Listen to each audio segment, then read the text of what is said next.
एक राज्य में एक राजा राज करता था। उसे पक्षियों से बड़ा प्रेम था। उसके बाग में तरह तरह के पक्षियों का बसेरा था।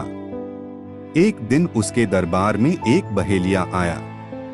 बहेलिया अपने साथ बाज के 2 बच्चे लाया था। उसने दोनों बाज के बच्चे राजा को दिए और बदले में इनाम पाकर लौट गया। राजा बाज के बच्चों को पाकर बहुत खुश हुआ। दोनों बाज राजा के बाग में पलने लगे। जब वे उड़ने लायक हुए तब एक बाज तो उड़ने लगा, मगर एक बाज पेड़ की डाल पर बैठा रहा। राजा ने अपने सेवकों से उस बाज को उड़ाने को कहा। सबने बहुत कोशिश की लेकिन बाज नहीं उड़ा। अंत में राजा ने पूरे राज्य में घोषणा करवा दी कि जो भी व्यक्ति उस बाज को उड़ाएगा उसे इनाम में 50 स्वर्ण मुद्राएं दी जाएंगी।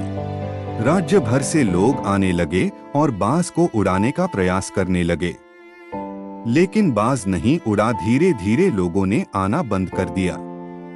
राजा हताश हो गया। उसे लगने लगा कि उसका बाज कभी नहीं उड़ पाएगा।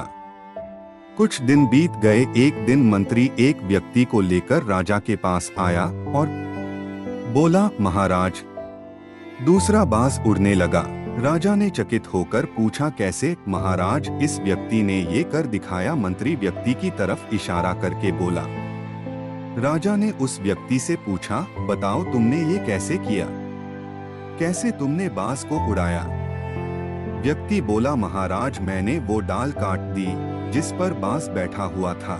दोस्तों, हम सफलता की ऊंची उड़ान भरना तो चाहते हैं, लेकिन अपने कंफर्ट जोन से बाहर निकलना नहीं चाहते। सफलता प्राप्त करने के लिए रिस्क लेना पड़ता था, आराम छोड़ना पड़ता है और जी जान से मेहनत करनी पड़ती है। यदि आप इसके लिए तैयार हैं, तो आपको सफल होने से कोई रोक नहीं सकता।